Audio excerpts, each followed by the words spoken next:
Hindi movie summary में आपका स्वागत है। सिनेमा की दुनिया में ऐसा अनुभव करें जैसा पहले कभी नहीं किया। हिंदी मूवी समरी पर हम आपके लिए लाते हैं तेज और स्पॉइलर फ्रेंडली मूवी रिकैप्स, वो भी सिर्फ कुछ ही मिनटों में। सब्सक्राइब करना ना भूले और कहानियों का ये सफर शुरू करें। हीली एक स्पीकर के सामने एक मेज पर लेटी हुई जागती है, जिसमें से एक अज्ञात आवाज लगातार उसका नाम पूछती है। लड़की अपने होश में आने की कोशिश करती है और समझने की कोशिश करती है कि क्या हो रहा है, लेकिन आवाज उसके सवालों का जवाब नहीं देती है और वही बात दोहराती है और जोर देती है कि अरे उसे एक छोटे सर्वेक्षण से गुजरना होगा। उसे एहसास होगा कि वो कमरे से बाहर नहीं जा सकती। वह परीक्षण के लिए सहमत होगी, लेकिन तुरंत उसे एहसास होगा कि वो कोई भी उत्तर नहीं जानती। उसे अपना नाम याद नहीं है, वो किस राज्य में पैदा हुई थी या यहाँ तक कि उसकी माँ कैसी दिखती थी, उसे ये भी याद नहीं है। वो भ्रमित है। हिली फर्श पर बैठ जाती है और उसी समय कमरे का दरवाजा खुलता है। द्वार पर उसे एक आदमी की आकृति दिखाई देती है जो अपनी कार में बैठने से कुछ समय पहले ही मार्क स्काउट के पास पहुंचा था। वह रोना बंद नहीं कर पा रहा था। अंततः वह अपने आप को संभालता है और अपना चेहरा पोंछता है और बाहर कदम रखता है।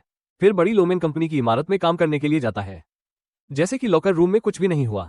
स्काउट अपने जूते बदलता है, घड़ी बदलता है और कंपनी के लोगों के साथ नीले वर्ग के लिए अपने नाम टैग को बदलता है। गार्ड एक डिवाइस के साथ उसकी तलाशी लेता है, मेटल डिटेक्टर जैसा दिखता है, जिसके बाद क्लर्क एक लिफ्ट में प्रवेश करता है, जहां उसे अनुभव होता है हल्का चक्कर आना, जो पूरी तरह से उसकी मानसिक स्थिति को बदल देता है। आसानी से लंबे प्राचीन गलियारों की भूलभुलैया को नेविगेट करते हुए मार्क अपने कार्यालय में पहुंचता है, जिसे 4 क्लर्कों के लिए डिजाइन किया गया है, जिसे मैक्रो डेटा रिफाइनमेंट विभाग के रूप में लेबल किया गया है। प्रत्येक कर्मचारी अपने व्यक्तिगत कंप्यूटर पर बैठा है और स्क्रीन पर प्रदर्शित भीड़ से यादृच्छिक संख्या का चयन करता है। कुछ मिनट काम करने के बाद स्काउट को पता चलता है कि आज उसके केवल 2 सहकर्मी ही मौजूद हैं। अफसोस होता है कि उसका साथी और सबसे अच्छा दोस्त अप्रत्याशित रूप से किसी को सूचित किए बिना काम पर नहीं आया। तभी डिप्टी डायरेक्टर मुस्कुराते हुए कार्यालय में प्रवेश करता है और मार्क को अपने साथ आने के लिए आमंत्रित करता है। कुछ लोग विभागाध्यक्ष हार्मनी कोबल के कार्यालय में पहुंचते हैं, जो कर्मचारी से इस तरह बात करती है जैसे कि उसे सभी शब्द पहले से याद हो। वह उसके सामने एक स्पीकर रखती है, जिसके माध्यम से निदेशक मंडल बैठक में भाग लेता है, लेकिन मार्क को अजीब सी फुफकार के अलावा कुछ नहीं सुनाई देता। कोबल क्लर्क को सूचित करता है कि कंपनी में अब पिटी काम नहीं करती है, जिससे मार्क को बहुत आश्चर्य और परेशानी होती है। समाचार के लिए कोई स्पष्टीकरण नहीं दिया जाता है, लेकिन नियुक्ति के तुरंत बाद मार्क को अपने अच्छे दोस्त की जगह नया टीम लीडर नियुक्त किया जाता है। मिल्च मार्क को माइक्रोफोन वाले कमरे में ले जाता है और वो जहां चाहे वहां निगरानी रखता है। पहली बार एक नए कंपनी कर्मचारी का अभिवादन करते हुए मार्क वह आवाज और छाया बन जाता है जिसे हेली ने पहली बार देखा था। जब स्काउट भयभीत लड़की के साथ कमरे में प्रवेश करती है, वो शांति से उसे समझाना शुरू करता है कि वो अब एक ह्यूमन कर्मचारी है। स्वास्थ्य संबंधी सवालों और आपत्तियों को नजरअंदाज करते हुए मार्क शुरू होता है व्यक्तिगत जीवन में काम को अलग करने के महत्व के बारे में उसकी महत्वपूर्ण जानकारी पड़े, जब तक कि लड़की अंततः इसे खो देती है और बोरिंग आदमी के सिर पर स्पीकर फेंक देती है। लेकिन नरक फिर से छोड़ने में विफल रहता है और आज्ञाकारी रूप से मार्क को सुनने के लिए बैठ जाता है, जो स्पष्ट करने वाला लगता है स्थिति अब और सहन करने में असमर्थ है। मार्क सभी निर्देशों को तोड़ते हुए हीली को संकेत देता है कि उसे 3 बार छोड़ने के लिए कहना होगा, और उसके बाद वो अंततः उसे कमरे से बाहर ले जाता है और अंततः कई सफेद गलियारों के माध्यम से उसका मार्गदर्शन करता है। निकास द्वार पर एक दरवाजा खुलता है, जिसमें लिखा होता है कि पृथक मार्ग निषिद्ध है, और मार्क लड़की से कहता है कि वो इमारत छोड़ सकती है। हालांकि जब वो दरवाजे से बाहर निकलता है तो वो खुद को उसी स्थान पर पाती है जहां से वो अभी निकली थी। मार्क हार्मनी के कार्यालय में जाता है, जो नए कर्मचारी का स्वागत करती है और उसे एक उपहार देती है, डिस्क, जो अंततः इस पर सब कुछ स्पष्ट कर देगी। लड़की खुद को संबोधित करते हुए देखती है और कहती है कि वह स्वेच्छा से इसमें भाग लेता है। चेतना को कार्य और व्यक्तिगत में अलग करने के लिए प्रोग्राम किया जाता है, जहां प्रत्येक वास्तविकता में वो शाम 5 बजे एक और एक को याद नहीं करेगी। कार्यालयों में कार्य दिवस समाप्त हो जाता है और कर्मचारी लिफ्ट से बाहर आकर इमारत छोड़ देते हैं। उनमें से किसी को भी याद नहीं रहता कि वे कहां और कैसे काम करते हैं। उनके सहकर्मी या उस दिन की कोई भी बात याद नहीं रहती। जब मार्क अपनी कार से हीली को लगभग टक्कर मार देता है, वो उसे पहचान नहीं पाता है, जैसे कि वो उसे पहचान नहीं पाता है। वो उसे पहचान नहीं पाती है। कार के विंडशील्ड पर आदमी को कंपनी से एक लिफाफा मिलता है, जिसमें लिखा होता है कि वह काम के दौरान गलती से गिर गया था और माफी के तौर पर कंपनी उसे एक अच्छे रेस्टोरेंट में जाने का सर्टिफिकेट देती है। स्वाभाविक रूप से उसे ये भी याद नहीं रहता है कि चोट का निशान उसके माथे पर दिखाई दिया। हे लौटते हुए होमाक के साथ बातचीत करने के बाद वह अपने अजीब पड़ोसी श्रीमती 10 का सामना करता है। शाम को हमेशा की तरह टीवी के सामने वो शाम को हमेशा की तरह टीवी के सामने बिताने की योजना बनाती है, लेकिन उसकी गर्भवती बहन डियोन आती है और उसे एक डिनर पार्टी में ले जाती है दोस्तों के साथ, एक रिश्तेदार को झकझोरने के लिए जो इस वास्तविकता में अपनी पत्नी की मौत पर काबू नहीं पा सकता है, जिसके कारण उसे विच्छेद प्रक्रिया के लिए सहमत होना पड़ा। कभी कभी अपना दर्द भूल जाता है। कंपनी अजीब मेजबानों की मेज पर इकट्ठा होती है, जो बिना भोजन के रात के खाने की घोषणा करती है। एक गिलास पानी रिक और डेवॉन के पति मार्क के होने का विषय उठाते हैं। अलग हो जाने के कारण मेज पर बहस शुरू हो जाती है। डेवॉन अपने भाई को रात भर रुकने के लिए मना लेती है, और युवा लोग अपने बचपन को याद करते हुए देर रात तक बात करते हैं। और युवा लोग अपने बचपन को याद करते हुए देर रात तक बात करते हैं। माता पिता रात में पानी पीने के लिए जागते थे। मार्क स्काउट अगले दिन मार्क ने यार्ड में एक अजीब आदमी को पेड़ के पीछे छिपकर देखा और उसे देखा। मार्क ने प्रमाण पत्र का उपयोग करने का फैसला किया और रेस्तरां में गया, जहां वही आदमी मेज पर उसके साथ शामिल हो गया और अपने पड़ोसी के साथ बातचीत के दौरान फोन को लटका देने के लिए कहा। वो आदमी मार्क का सबसे अच्छा दोस्त निकलता है, उसका साथी दया करता है जिसे वह इस वास्तविकता में याद नहीं करता है। वह अपने सहयोगी को एक लिफाफा देता है जिसमें एक पता होता है जहां उसे पाया जा सकता है और संक्षिप्त स्पष्टीकरण होता है कि वह नौकरानी ऑपरेशन श्रीमती सेल्वी के बावजूद सब कुछ याद रखने में कामयाब रहा। अपने पड़ोसी की प्रतीक्षा करती है और कूड़ेदानों को लेकर लगातार होने वाले झगड़ों के लिए उससे क्षमा मांगती है। महिला बड़े प्यार से उस आदमी से अधिक सोने और अपना ख्याल रखने के लिए कहती है। उसकी ओर देखते हुए मार्क अपने बॉस हार्मनी कोबाल को नहीं पहचान पाता है और यह बताना मुश्किल है कि क्या बॉस जानता है कि वे पड़ोसी भी हैं, या अगर वो भी दो व्यक्तित्वों में रहती है तो वो उसे जारी रखती है। लुमेन में प्रशिक्षण, लेकिन लड़की अभी भी समझ सकती है कि क्या हुआ था। इसके बावजूद कि मिल्च ने उसे कई बार उद्धारकर्ता के ऑपरेशन के बारे में विस्तार से समझाया। एक नया कार्य दिवस शुरू होता है। मार्क टाइट्स कार्यालय में कॉफी पीता है और अपनी मेज को पोंछते हुए वो एक समूह फोटो पर ध्यान केंद्रित करता है जिसमें वो और उसका साथी शामिल है।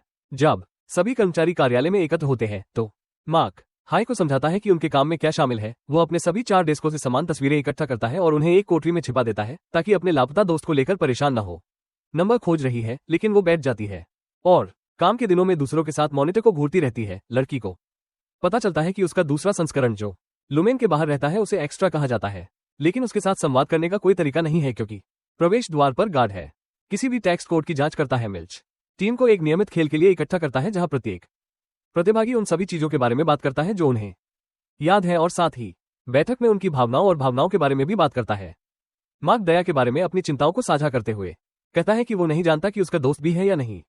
जिंदा दूध अचानक ऐसी बातचीत बंद कर देता है और सभी को याद दिलाता है कि कोई नहीं है लुमेन में मृतक, क्योंकि कंपनी अपने कर्मचारियों की देखभाल करती है। टीम का मजा एक नए समूह फोटो के साथ समाप्त होता है, लेकिन कुंजी अचानक घोषणा करती है कि वह वहां काम नहीं करना चाहती है और छोड़ने की योजना बना रही है। अंततः लड़की को पता चलता है कि उसका ये संस्करण नहीं जा सकता। लुमेन बिल्डिंग में विद्रोही श्री रिने के हाथों में पड़ जाता है जो सुरक्षा प्रमुख है, लेकिन मार्क अपने दोस्त को बचाने में सफल हो जाता है और बॉस को उसे ब्रेक रूम में ले जाने से रोकता है। घर लौटते हुए मार्क दया द्वारा छोड़े गए पोस्टकार्ड को पढ़ने की योजना बनाता है, लेकिन एक दरवाजे पर दस्तक से उसका ध्यान भंग होता है। श्रीमती साल्विक अपने पड़ोसी से मिलने का फैसला करती है और उसे माफी के तौर पर घर का बना बिस्कुट देती है। अतिथि को विदा करने के बाद वो आदमी सो जाता है और उसे केवल अगली सुबह ही पत्र याद रहता है जिसमें वो काम पर बीमार होने की बात कहता है। वह एक दिन छुट्टी लेने का फैसला करता है और पोस्टकार्ड में उल्लिखित पते पर ड्राइव करता है और शहर के एक परित्यक्त क्षेत्र में जाता है जहां उसे एक पुराने ग्रीन हाउस में अपना फ्रेमन मिलता है। मार्क के सहयोगियों में से एक बुजुर्ग इरविंग अपनी डेस्क पर सो जाता है और स्टाफ मनोवैज्ञानिक के पास भेजे जाने से पहले प्रबंधन से फटकार पाता है। वहां अपनी नियुक्ति का इंतजार करते समय उसकी मुलाकात दूसरे विभाग के एक समान आयु के कर्मचारी बी से होती है। मीटिंग में दया मार्क को शौचालय के बारे में पता चलता है जहां कर्मचारी काम के गलत काम के लिए नीरसता से माफी मांगते हैं। दया जो विच्छेद को रद्द करने में कामयाब रही, उसे पता चलता है कि कंपनी में कुछ भयानक हो रहा है। यही वजह है कि अब उसका शिकार किया जा रहा है। मार्क अपने दोस्त को घर ले जाता है और उसे अपने तहखाने में रखता है। दया लगातार सिरदर्द और मतिभ्रम से पीड़ित है। अक्सर ऐसा महसूस होता है कि वह काम पर वापस आ गया है। जब वो ठीक हो जाता है तो वह मार्क को बताता है कि कोई दोहरी जिंदगी नहीं है और जब वे वहां बैठते हैं तो उनके दूसरे स्वयं कार्यालय में काम करना जारी रखते हैं। मृतक पत्नी लेकिन दया अपने सहयोगी को बताती है कि उसने देखा है काम पर उसकी लाल आंखें हैं क्योंकि वहां भी उसे दर्द महसूस होता है, बस उसे याद नहीं है कि उसे क्या हुआ था। सुबह समाचार पढ़ते हुए मार्क ने घोषणा की कि हेल्स एक्स्ट्रा ने उसे लुमेन से इस्तीफा देने से मना कर दिया। दया घर में अकेली रहती है और ऊपर से दरवाजा खुलने की आवाज सुनती है। देख रही है छिपने से वह द अनइनवाइटेड गेस्ट में अपने पूर्व बॉस को पहचानता है।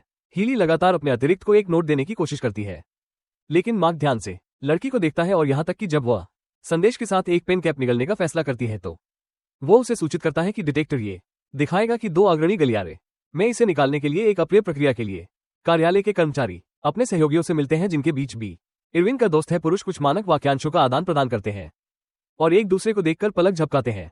पूरी कंपनी व्यक्तित्व केंद्र में जाती है ताकि रचनाकारों और प्रबंधकों के बारे में अधिक जान सके। लुमेन और हे फिर से भागने की कोशिश करने के लिए स्थिति का उपयोग करता है। इस बार मार्क अपने दोस्त के लिए कवर करने में विफल रहता है और मास्टर रिना लड़की को शौचालय में ले जाता है और उसे अपने व्यवहार के लिए 1000 से अधिक बार माफी और प्रायश्चित के शब्दों को दोहराने के लिए मजबूर किया जाता है। जब तक कि वो नहीं बच जाती। पश्चाताप मार्क देखता है कि समूह फोटो सत्र की तस्वीरें आ गई हैं और पुराने लोगों को बदलने का फैसला करता है। चित्रों को उनके फ्रेम से हटाता है। वह उनमें से एक पर दया द्वारा बनाई गई एक मंजिल योजना की खोज करता है। उसी समय दया उसे एक रात की दुकान में ले जाती है और वह वहीं बेहोश होकर गिर जाता है। एम्बुलेंस समय पर उस व्यक्ति की मदद नहीं कर पाती। ये सब मार्क के सामने होता है और वो जल्दी से घर की ओर भागता है, जहां वह अपने मेहमानों के सभी निशान मिटा देता है। बेसमेंट में रहने के बाद लाइट बंद कर देता है। उसे अपने सहकर्मी के मोबाइल फोन की वाइब्रेशन सुनाई देती है। पक्षी इरविंग को बैग देने के लिए आते हैं, जो वे अपने विभाग में दूसरों से पहले सिलते हैं, और साथ ही अपने दोस्त को अपने कार्यालय का दौरा करने के लिए आमंत्रित करता है, जिस पर इरविंग खुशी से सहमत होता है और वे परीक्षण में पूरा दिन बिताने के बाद पूरी तरह से उदास कार्यालय लौटते हैं। मार्क अपने दोस्त के साथ तर्क करने की कोशिश करता है और सुनिश्चित करता है कि वो अब और संघर्ष को भड़काने नहीं देता है, क्योंकि वो पाखंड के सहकर्मी को समझाता है। डेवॉन के पति मार्क के दरवाजे पर एक उपहार छोड़ते हैं। डेवॉन के पति मार्क के दरवाजे पर एक उपहार छोड़ते हैं, नौकरों के बिना जीवन के अर्थ के बारे में उनकी अपनी पुस्तक। हालांकि जब हार्मनी अपने पड़ोसी के घर में घुसी तो उसने पुस्तक ले ली और इसे काम पर ले आई। कार्यालय लौटने पर इरविंग ने उज्ज्वल कवर पर ध्यान दिया, लेकिन पुस्तक के अलावा वो किसी और चीज से आश्चर्यचकित था। पहला पृष्ठ एक समर्पण था, जिसमें कहा गया था कि उनकी पुस्तक मार्क स्काउट के लिए थी। इरविंग अपने सहयोगी को यह समझाने के लिए लाया कि ये सब क्या मतलब है, लेकिन स्वाभाविक रूप से मार्क अपने रिश्तेदार या अपने बाहरी जीवन से कुछ भी याद नहीं कर सका। हार नहीं मानना चाहता था। हिली को कार्यालय में एक पेपर कटर मिला और खुद को नुकसान पहुंचाने की धमकी देकर खुद को नुकसान पहुंचाने की अनुमति मांगी। अपने लिए एक संदेश रिकॉर्ड करने की अनुमति मांगी। अतिरिक्त प्रतिक्रिया प्राप्त करने पर उसे एहसास हुआ कि यह कंपनी के बारे में इतना नहीं था जितना कि उसके बारे में था। बाहरी दुनिया से प्रतिक्रिया ऐसी थी कि उसे आज्ञाकारी रूप से जारी रखना चाहिए। लुमेन में उसका काम तहखाने में पी का फोन कंपन करता रहता है, लेकिन स्क्रीन पर एक अज्ञात नंबर देखकर मार्क कॉल का जवाब देने में झिझकता है। मार्क अपने दोस्त को अलविदा कहने के लिए अंतिम संस्कार गृह में जाता है और अपने पड़ोसी श्रीमती सेलिक को वहां देखकर आश्चर्यचकित होता है, जिन्होंने भी ऐसा ही किया था। उससे मिलने की उम्मीद नहीं है। दोनों एक दूसरे से अपनी यात्रा के कारण के बारे में झूठ बोलते हैं, लेकिन महिला समारोह में अपने पड़ोसी पर नजर रखती है। मार्क मृतक दोस्त की पूर्व पत्नी और बेटी से मिलता है और वे तुरंत अनुमान लगाते हैं कि वो आदमी उनके परिवार के मुखिया को कहां से जानता था। सभी के अलविदा कहने में व्यस्त होने की प्रतीक्षा करते हुए हार्मनी चुपके से शरीर के पास जाती है और उसके सिर से चिप निकालती है। घर पहुंचते हुए मुक अंदर जाने के बारे में अपना मन बदल लेता है और उस स्थान पर चला जाता है जहां उसकी पत्नी की मृत्यु हुई थी। हार्मनी चिप को काम पर और यूएसटी में ले आती है। मिल्च को प्रयोगशाला में इसकी जांच करने के लिए कहा गया ताकि पता लगाया जा सके कि आदमी ने किस तरह से मंजूरी रद्द करने में कामयाबी हासिल की। महिला केवाई को फोन करके स्टाफ मनोवैज्ञानिक से मार्क के साथ एक सत्र आयोजित करने के लिए कहती है, क्योंकि उसे डर है कि वो बाथरूम में संत लॉक को रद्द करने के लिए भी लुभाया जाएगा। मार्क जीवन के अर्थ के बारे में चोरी की गई पुस्तक पढ़ता है। जब सत्र का समय होता है तो आदमी आज्ञाकारी रूप से आता है। नियत समय पर मनोवैज्ञानिक एक मोमबत्ती जलाता है, जिसे हार्मनी ने मार्क की मृतक पत्नी के निजी सामान वाले बक्से से चुराया था। बॉस खुद एक मॉनिटर के माध्यम से बातचीत देखता है। हीली अपने सहकर्मियों को अलविदा कहने के बाद लिफ्ट से घर जाती है। लड़की एक कूड़ेदान लाती है और एक रस्सी, क्योंकि वह अब मुक्ति की संभावना के बिना नीरस दिनों को सहन नहीं कर सकती है। रस्सी को लिफ्ट की छत से बांधते हुए लड़की अपने पैरों के नीचे से कूड़ेदान को गिरा देती है। मार्क कार्य दिवस के अंत में लिफ्ट को बुलाता है और जब दरवाजे खुलते हैं तो वो देखता है कि बेजान हीली अपने सहकर्मी को बचाने की कोशिश कर रही है। वो मदद के लिए पुकारता है और मिस्टर रिनर तुरंत प्रकट होते हैं और मार्क को जल्दी से लिफ्ट में जाने का आदेश देते हैं ताकि अगले दिन काम पर आने वाले अतिरिक्त गवाहों से बचा जा सके। पहली बात जो मार्क को याद आती है वो है वो घटना जब वो फर्श पर पैर रख रहा था। हार्मनी और मिलेक द्वारा तुरंत ही उसे ले लिया जाता है, जो अपने कर्मचारी पर नजर न रखने के लिए विभाग प्रमुख को फटकार लगाता है। हार्मनी रिने को दया की चिप देती है और उसे ये पता लगाने का निर्देश देती है कि इसे किसने और कैसे हैक किया, और चेतना को बहाल करने के लिए उसे निर्देश देती है कि वो ये पता लगाए कि इसे किसने और कैसे हैक किया।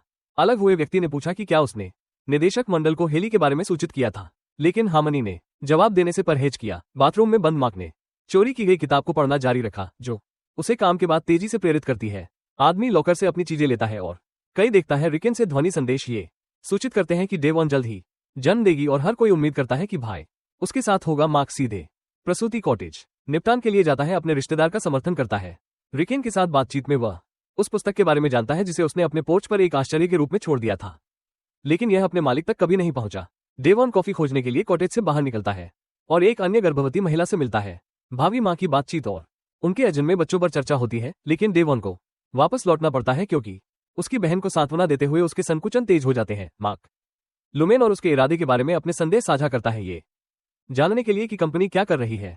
मनोवैज्ञानिक मिस केसी कार्यालय में निगरानी कार्य के साथ आती है और विशेषज्ञ निगरानी के बावजूद प्रबंधन को उदासी और दुख के किसी भी लक्षण की रिपोर्ट करती है। मार्क अपने सहयोगी को ईवस्टॉपर्स के बिना बात करने के लिए दूसरे विंग में ले जाने का प्रबंधन करता है, जो जोड़ी खोजक विभाग के गलियारों में भटक रहा है, जहां बकरियां पाली जाती हैं, जो उन्हें बहुत आश्चर्यचकित करती है। इससे ये भी पुष्टि होती है कि अलग हुए कर्मचारियों में से किसी को भी संदेह नहीं है कि कंपनी क्या काम कर रही है। इरविंग सम्मेलन कक्ष में बर्ट से मिलता है, लेकिन उनकी बातचीत तुरंत डायलन द्वारा बाधित होती है, जो अपने सहकर्मी को बातचीत करने से मना करता है। दूसरे विभाग की एक कर्मचारी के साथ मिस केसी रिनवेज को ढूंढती है और उन्हें कार्यालय में वापस ले आती है, जिसे हार्मनी मॉनिटर के माध्यम से देखती है। मार्क उनके भागने को एक स्वास्थ्य सैर के रूप में बताता है, जिस पर वो अपने सहकर्मी को घर पर ले गया था। हेड को रैना से एक कॉल आती है जो उसे सूचित करती है कि वे सुरक्षा अधिकारी के अनुसार पिटी की चिप पर हैक के स्रोत का पता लगा लिया गया है। ये केवल एक व्यक्ति द्वारा किया जा सकता था। पूर्व लुमेन कर्मचारी गैबी। मार्क ने अपने दोस्त का फोन बॉक्स से निकाला और देखा कि अज्ञात नंबर अभी भी डेवॉन को जन्म देने के बाद कॉल कर रहा है। टहलने जाता है। वो अपने बच्चे के साथ पार्क में है और देखती है कि वही महिला जो उसे प्रसूति विभाग में मिली थी उसकी ओर हाथ हिला रही है, और कोई प्रतिक्रिया नहीं मिलने पर युवा माँ उसके पास जाने का फैसला करती है, लेकिन ये स्पष्ट हो जाता है कि उसकी दोस्त उसे बिल्कुल भी याद नहीं करती है। इसके अलावा उसके हाथ में जो बच्चा है वह भी गायब है। मैक्रो डेटा रिफाइनमेंट विभाग के 4 कर्मचारी कैफेटेरिया में एकत्र हुए और मार्क और हेली ने अपने सहयोगियों को सुझाव दिया कि वे इमारत का पता लगाएं और अन्य विभागों से मिले। हालांकि डरपोक और कानून का पालन करने वाले इरविंग और डी को इस तरह का अनुमोदन नहीं है। व्यवहार हार्मनी ने मार्क को बुलाया और उसे बताया कि मिस केसी को दंडित किया गया है और दिन में हेल पर नजर न रखने के लिए शौचालय भेज दिया गया है। मार्क ने उसे कार्यालय से बाहर निकाल दिया और फोर्ड ने बड्स डिपार्टमेंट चाय से मिलने और यह पता लगाने का फैसला किया कि वे क्या करते हैं।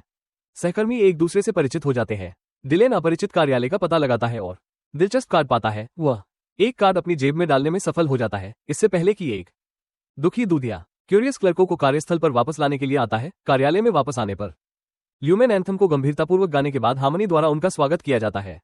सिर मार्क को शौचालय में भेजता है, जहां वो एक थकी हुई केसी से मिलता है। डेवॉन एक स्तनपान सलाहकार की तलाश करता है और जब वह युवा माता पिता के घर पहुंचती है तो एक अनुभवी नर्स द्वारा उसका उत्तर दिया जाता है। महिला उसे अपने भाई की पड़ोसी श्रीमती सैली के रूप में पहचानती है। जैसे ही सहायक बच्ची को ले जाता है उसकी बाहों में और वह रोना बंद कर देती है। दंपति उस पर भरोसा करते हैं और डेवॉन सवाल नहीं करता कि सैलिक वहां कैसे पहुंची। एक लड़का कार्टून के साथ टीवी के सामने बैठता है, अपनी आंखें बंद करता है और 1000 तक गिनता है। गिनती भूलना शुरू कर देता है और लॉकर में बैठ जाता है। कमरे में उसे समझ में नहीं आ रहा था कि वो कहाँ है और मिल्च प्रकट होता है और यह जानने की मांग करता है कि पड़ोसी विभाग से कार्ड कहाँ मारा गया है। अचानक एक लड़का कोठरी में घुसता है और डिलेन की गर्दन पर कूद जाता है और उसे पिताजी कहता है। आदमी को एहसास हुआ कि उसकी कार्य चेतना जीवन में स्थानांतरित हो गई है। उसका अतिरिक्त और यह है कि लुमेन के बाहर उसका जीवन कैसा दिखता है। रात में जागना मार्क दया का फोन चालू करता है और महिला की आवाज के कॉल का जवाब देता है।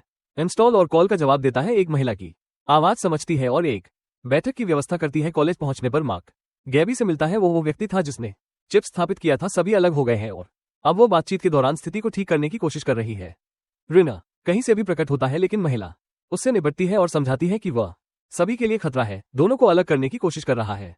गैबी मार्क को घर भेजती है और उससे संपर्क करने का वादा करती है, उसे अपने दूसरे व्यक्तित्व को पुनः प्राप्त करने में मदद करने के लिए जो लगातार लुमेन में है। वो क्लर्क रिने का पास सौंपती है जो अप्राप्य है और कोई भी दरवाजा खोलती है और उसे काम पर ले जाने का निर्देश देती है।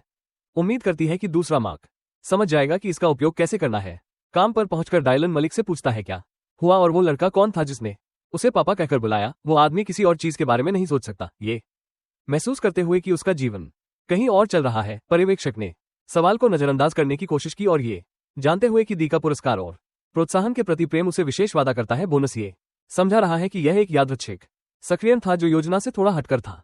कर्मचारियों को पता चलता है कि अब वे क्वार्टर में भटकने और अन्य विभागों के सहकर्मियों के साथ बातचीत करने से बचने के लिए ताला और चाबी के नीचे काम कर रहे हैं।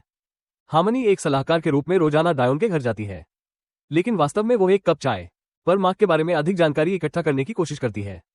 वो अंततः जानती है कि उस आदमी के मन में अपनी नौकरी को लेकर सवाल और संदेह है और पहले से ही अलग हो चुके चूहे कार्यालय में आते हैं और 5 मिनट का संगीत और नृत्य कार्यक्रम की घोषणा करते हैं, जो पूरे काम के दौरान टीम के उत्साह को बनाए रखने के लिए एक 5 मिनट का संगीत और नृत्य कार्यक्रम है। नृत्य मार्क अपनी जेब में एक पास की खोज करता है, लेकिन यह महसूस करता है कि शायद उसके अतिरिक्त से एक हैंडओवर है, इसलिए वो इसे अधिक उपयुक्त क्षण का उपयोग करने के लिए वापस छुपाता है। संगीत ब्रेक अचानक समाप्त होता है क्योंकि डीन मिल्च पर हमला करता है और मांग करता है कि वो उसे सूर्य के बारे में बताए। वो उसे छोड़कर स्विच के दौरान उसने गलती से सूरज को देखा। क्लर्क अपने सहकर्मियों को अपनी जागृति के बारे में बताता है और कैसे उसने अपने बेटे को देखा और अब वो विच्छेद को रद्द करना चाहता है। उसे पता चलता है कि जागने का कोई तरीका है और केवल विवरण का पता लगाने की जरूरत है। चारों सामान्य जीवन में लौट आते हैं। केवल इरविंग समुदाय के नियमों को तोड़ने से असहमत होता है, साथ ही अपने दोस्तों को राइनो के कार्ड का उपयोग करने से रोकने की कोशिश करता है। समूह गलियारे से बाहर निकल जाता है, लेकिन इरविंग अपने दोस्तों को छोड़कर पड़ोसी विभाग में जाता है ताकि पता लगा सके कि उसके दोस्त बर्ट के साथ क्या हुआ। एम और हेली ने समय बर्बाद न करने का फैसला किया और नियंत्रण बिंदु ढूंढ लिया जो सभी लुमेन कर्मचारियों को प्रबंधित कर सकता है। मैनुअल को अपने साथ ले जाता है। जोड़ी हार्मनी द्वारा पकड़े जाने से बचने के लिए कार्यालय लौटती है, दूसरे विभाग में पहुंचती है और खुद को बर्ट की सेवानिवृत्ति का जश्न मनाने वाली पार्टी में पाती है। वो भयभीत है, उसे एहसास होता है कि वह अपने दोस्त को फिर कभी नहीं देख पाएगा और यह समझाने की कोशिश करता है कि लुमेन छोड़ने का एकमात्र तरीका एक ही कारण है, लेकिन हर कोई उसके तर्कों को न सुनने का नाटक करता है। डायलिन निर्देशों का अध्ययन करता है और कर्मचारियों को पता चलता है कि हर कोई स्विच नहीं कर सकता है, किसी को प्रबंधन करना पड़ता है अंदर से प्रक्रिया। वह आदमी ऐसा करने के लिए स्वयंसेवा करता है ताकि बाकी सभी लोग बाहरी दुनिया में भाग सके और उन लोगों को ढूंढ सके जो उनके विभाग में लौटने के विच्छेद को रद्द करने में उनकी मदद कर सकते हैं। इरविंग अपने दोस्तों से कहता है कि वो उनके साथ बाहर निकलने का रास्ता तलाशेगा, ल्यूमेन को अस्तित्व से मिटा दे। इरविंग का अतिरिक्त अपने पालतू जानवर के साथ पार्क में एक बेंच पर बैठता है। घर लौटते समय आदमी चित्रफलक के पास जाता है और केवल काले रंगों का उपयोग करके एक चित्र बनाता है। दर्जनों बिल्कुल समान काले चित्र पहले से ही दीवारों के खिलाफ खड़े हैं। हार्मनी मार्क को बुलाती है और अपना अंतिम सत्र निर्धारित करती है। श्रीमती केसी के साथ कथित तौर पर कार्यालय में तिमाही बंद करने के लिए आदमी पता चलता है कि मनोवैज्ञानिक अपने अंतिम दिन काम कर रही है और उसकी जगह किसी अन्य विशेषज्ञ को नियुक्त किया जा रहा है। कर्मचारी डी की वफल पार्टी का इंतजार कर रहे हैं, इस समय का उपयोग बदलाव के लिए करने की योजना बना रहे हैं, जितना संभव हो सके उतना शांत रहने की कोशिश कर रहे हैं। उन्होंने भागने की अपनी योजना का पूर्वाभ्यास किया। निदेशक मंडल को घटना के बारे में पता चलता है हेलीकॉप्टर के साथ लिफ्ट में और कंपनी का प्रबंधन करने से हार्मनी को निलंबित कर देता है। कंपनी तूफान का उपयोग कर रही है। पासमार्क अपने दोस्तों को एक एक करके बाहर भेज देता है और खुद को अंतिम के लिए छोड़ देता है। डिलन वफल पार्टी की ओर जाता है और फिर नियंत्रण केंद्र में छिप जाता है ताकि प्रत्येक कर्मचारी को एक बार ऑपरेशन शुरू करने के लिए कहा जा सके। बाहरी दुनिया में उन्हें अपने एक्स्ट्रास के जीवन का ध्यानपूर्वक अध्ययन करना चाहिए और यह पता लगाना चाहिए कि उनके शकल में वे किससे मदद मांग सकते हैं। इतने सालों की निष्ठावान सेवा के बाद बर्खास्तगी से तबाह हुई हार्मनी घर पर है जब दरवाजे की घंटी बजती है और वह मी स्टिक का भेष धारण कर लेती है ताकि उसका मजाक उड़ाया जा सके। ये जानने के लिए कि वह लूम द्वीप क्यों छोड़ना चाहता है, वह नियंत्रण कक्ष में घुस जाता है और अपने दोस्तों को लॉन्च करने की तैयारी करते हुए खुद को बंद कर लेता है। नियंत्रण तक पहुंचकर वो लीवर खींचता है और प्रक्रिया शुरू होती है। खुद को देवंस हाउस मार्क 6 में पाता है, किसी को नहीं पहचानता। ऐसा ही उसके साथ भी होता है। इरविंग और हेली इरविंग खुद को एक काले कैनवास के साथ एक चित्रफलक पर पाता है जबकि वो एक रिसेप्शन में प्रभावशाली लोगों के बीच है। अतिथि से यह जानने के बाद कि डेवॉन एक बहन है, मार्क मदद के लिए उससे अकेले में बात करने की कोशिश करता है, लेकिन वो भीड़ के कारण ऐसा करने में कामयाब नहीं हो पाता है और घर में हलचल। अपने अपार्टमेंट की खोज करते हुए इरविन को पता चलता है कि वो अपने कुत्ते को छोड़कर अकेला है। उसे एक लॉक किए गए संदूक में सैन्य पुरस्कार मिलते हैं जिसमें युद्ध में मारे गए उसके बेटे की वस्तुएं और तस्वीरें हैं। स्थिति सबसे जटिल है। पूरी जांच करते समय उसे पता चलता है कि वो अकेली नहीं है विच्छेद कार्यक्रम में भागीदार, लेकिन लुम मैन के संस्थापकों की प्रत्यक्ष वंशज वर्तमान कंपनी के मालिक की बेटी उसके अतिरिक्त को आज 2 संस्थाओं के होने के लाभों और काम पर व्यक्तिगत जीवन बर्बाद न करने के बारे में भाषण देना चाहिए। छाती के नीचे इरविन को एक नक्शे में कई निशानों के साथ अजीब रिकॉर्ड मिलते हैं। इससे ये स्पष्ट हो जाता है कि उसका एक्स्ट्रा लंबे समय से लेंस के रहस्य को सुझाने की कोशिश कर रहा है।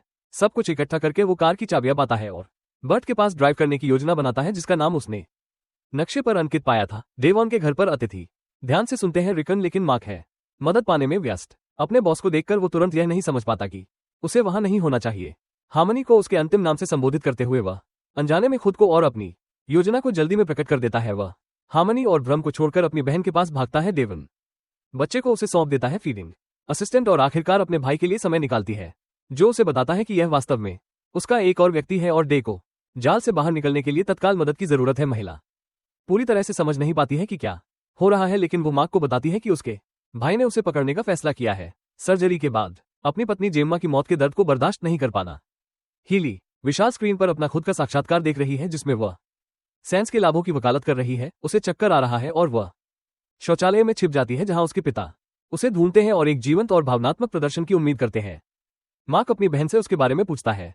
ल्यूमेन का बॉस उसकी पार्टी में होता है और डेवॉन के विवरण के आधार पर उसे पता चलता है कि उसने अपने बच्चे को एक डरावनी महिला को सौंप दिया है। वो रॉन से बाहर निकलता है और अपनी बेटी की तलाश शुरू करता है, लेकिन न तो नैनी, उसकी कार और न ही लड़की को पाता है। अंततः एक मेहमान को बेबी करियर मिल जाता है। खाली कमरा। इस बीच हार्मनी लुमेन की ओर दौड़ती है और साथ ही मिलक को फोन करके आपातकाल की सूचना देती है। तीनों कर्मचारी बाहरी दुनिया में भाग गए हैं। मिलक नियंत्रण कक्ष की ओर दौड़ता है और दरवाजा खोलने के लिए दी से बातचीत करने की कोशिश करता है। उसे एहसास होता है कि इस स्थिति में बोनस और प्रोत्साहन काम नहीं करेंगे। पर्यवेक्षक उसे न केवल कोठरी से लड़के के बारे में बताने का वादा करता है, बल्कि उसके 2 बच्चों के बारे में भी बताता है और दृढ़ रहता है।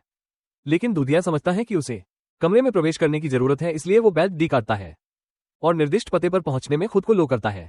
इरविन अपने पड़ोसी विभाग के दोस्त को अपने घर में एक साथी के साथ आराम करते हुए देखता है। वह मंच पर जाने के लिए तैयार हो जाता है और सभी को सच्चाई बताने का इरादा रखता है। कमरे में अकेला रह गया मार्क परिवार की तस्वीरों को देखने का फैसला करता है और उनमें से एक पर वो खुद को अपने साथ देखता है। मृत पत्नी अपनी मृत पत्नी को उसके आश्चर्य के लिए ये श्रीमती केसी निकलती है। हार्मनी गुला घटना में पहुंचने में कामयाब हो जाती है और एच को बताती है कि वो सब कुछ जानती है।